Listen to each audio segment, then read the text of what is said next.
siap guyur pasar dengan impor bila perlu untuk menstabilkan harga. Saya juga setuju bahwa itu pilihan terakhir.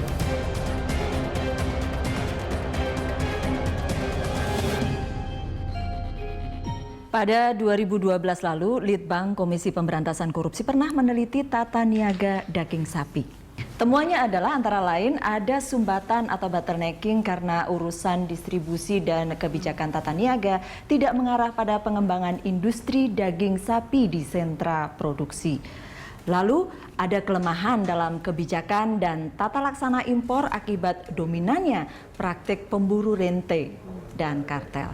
Kartel melibatkan pengusaha, politisi, dan birokrasi. Modusnya adalah lewat berbagai cara dari kebijakan hingga teknis.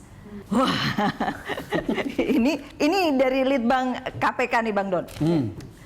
Ada pemburu rente, ada ya ini waktu Pak Lutfi. Iya, Pak Lutfi. Ya. Tetapi ya beginilah, kan dari survei itu Presiden sendiri kan sudah tahu juga. Sebetulnya orang yang sering terjun ke lapangan yang sudah tahu, dan saya kira ada grafis di Berita Satu yang mengatakan pada waktu itu tertulis ada pihak yang sengaja menahan stok daging sehingga harganya melambung tinggi. Pemerintah tidak akan tinggal diam terhadap pernyataan oknum Presiden yang bermain waktu itu, di balik tingginya harga daging. Coba segitu kan? Iya, itu pernyataan Presiden. Nggak tahu, sekarang sudah polisi turun.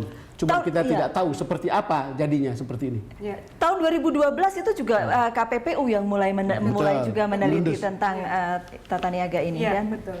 Itu yang kemudian sekarang berlanjut sampai ke posisi kalau ada kita lihat kartel. pola yang dilakukan itu nggak jauh beda 2012 dengan sekarang. Makanya data-data kami lama, temuan-temuan kami yang lama kita pakai untuk menguatkan pada posisi nanti menjadi persidangan di September itu.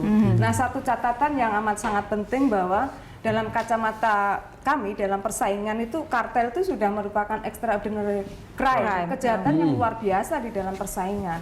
Karena dampak kartel itu hari ini juga kita rasakan betapa kita harus mengeluarkan kos yang lebih besar dengan sebelumnya, ya kan? Barang langka, harga naik hari itu juga. Tapi kalau korupsi kan nggak tahu kita kapan habisnya, kan digerogoti pelan-pelan. Tapi kartel hari ini juga barang langka, harga naik, kita disusahkan dan harus duit yang keluar jauh lebih besar. Nah, makanya ketika ini sudah bahasa yang disampaikan oleh KPK persislah sama. Kalau sudah ada kolusi antara birokrasi, politisi, dan pengusaha, rakyat akan menjadi korban. Makanya ini harus digempur bareng-bareng. Nggak mungkin kita, kalau kartel kita harus selesaikan sendiri, tapi kasus daging ini harus sama-sama. Konsumsi daging sapi kita sebenarnya tidak terlalu besar kan, sebenarnya ya. Tetapi begitu ya pengaruhnya memang jadi gede karena ini harganya luar biasa. Konsumsi kita kan cuma 2,5 kilo per kapita per tahun kilo lah, per kapita per tahun, jauh dibandingkan Argentina, Brasil yang itu kira-kira 40, Malaysia kira-kira segitu. Pak, pemain bola Brasil itu sehari 1 kilo. Memang mereka lebih banyak makan daging. Tapi pemain bola kita dikasih 1 kilo, nggak mau makan ya. Lebih banyak makan mie instan gitu. Tapi saya ingin menggarisbawahi tadi bukan mie ya. Kartel itu extraordinary crime. Tetapi menurut saya tambahkan, kartel pangan itu bahkan economic subversion, subversi ekonomi menurut saya. Jadi memang pemerintah harus benar-benar ini, penegak hukum harus benar-benar menyelesaikan ini supaya menjadi shock terapi. Supaya ini nggak kemudian berlanjut terulang lagi di kemudian hari. Nomor 1. Tapi terlepas dari itu, kemudian perbaikan tata niaga ini harus dilakukan. Tetapi juga yang ketiga yang tidak kalah penting, karena kita tidak tergantung dengan impor. Jadi perbaikan dari sisi produktivitas itu juga pangan harus di dalam negeri harus dilakukan, saya kira. Tadi pangan disebut, ya, bukan hanya daging sapi. Hanya daging sapi. Tetapi khusus kita bicara daging sapi peternak tadi, mesti ada subsidi untuk pengadaan bibit, untuk pengadaan lahan, terus kemudian untuk hijauan pakan. Tapi satu hal yang menurut saya jadi penghambat, culture kita. Entrepreneurship-nya para peternak ini memang agak susah. Kadang-kadang dikasih subsidi bibit, kemudian dia jual. Yang penting gue bisa nyicil kok gitu. Dia lepas gitu, dia lepas. Jadi pemburu rente bukan jadi peternak. Mendampingi mereka supaya ini kemudian bisa jadi sampai bakalan dan siap potong, ini juga penting. Tadi saya tercengang juga dari KPK ya, dari Litbang KPK. Ternyata ada politisi, ada birokrasi dan pedagang. Tercengang atau pura-pura tercengang dan sakit hati gitu. karena begini, karena Poinnya di mana? Karena kami ini benar-benar dalam posisi yang sulit ya. Sudah kami nggak bisa jualan, kami yang jadi kambing hitam seakan-akan ini persoalan apa ditimbulkan dari kami. Maka ini kami berharap Mbak dan semua teman-teman yang ada di sini kita harus sepakat bahwa ini sebagai bahan pembelajaran kita bersama. Kita harus evaluasi nih. Dari Kementerian Pertanian juga harus evaluasi. Dari pedagang juga begitu, pengusaha juga begitu. Kalau memang ada oknum-oknum, ayo kita mulai sikat dari sekarang rame-rame gitu. Terus persoalan pangan, memang ini banyak kenaikan di akhir-akhir ini ya, selain daging, sapi, terus ayam ya, terus telur ya. Telur itu di kisaran 26-28, terakhir cabai itu sudah di angka 70.000. Mbak, maksud saya begini, itu semuanya ada yang ngatur menurut Pak. Paling tidak begini, paling tidak ini roh halus tadi. Selain roh halus, ada satu catatan penting nih, bahwa ada satu kelemahan pengawasan dari Kementerian Pertanian dan Kementerian Perdagangan. Kenapa proses ini dibiarkan? Sebenarnya begini, gampang saja kok. Kalau seumpama setelah Lebaran itu tidak ada kenaikan, tidak ada penurunan, ada masalah. Ada masalah. Oke, kita hampir sampai di bagian akhir. Mas Arief, saya boleh minta closing statementnya untuk harga daging sapi, sapi tata niaga. Jadi kita tahu ya, saya kira sepakat bahwa persoalan daging sapi ini nggak bisa dibiarkan, karena ini bukan hanya mencekik konsumen, tapi juga pihak-pihak yang terlibat, terutama di pedagang di sektor eceran. Ini pemerintah harus menunjukkan sikap langkah yang jelas, terukur untuk menyelesaikan ini. Mulai dari tata niaga, kemudian penegakan hukum terhadap aktor-aktor yang menjadi aktor intelektual terjadinya kisruh harga daging sapi. Jadi tidak boleh kalah gitu ya? Tidak boleh kalah. Pak Mansuri. Ya, di kesempatan ini kami ingin mohon maaf kepada masyarakat ya, bahwa mogok itu pilihan terakhir.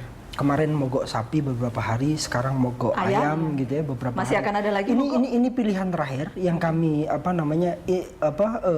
warning kepada pemerintah agar introspeksi diri ya, Kementerian Pertanian khususnya, agar ini tidak terjadi lagi. Ini kami sangat sulit Mbak. Jadi kami berharap dalam forum ini masyarakat bisa tahu bahwa kondisi kami ini kondisi yang terdesak. Kami nggak mungkin jualan terus selama kami rugi gitu.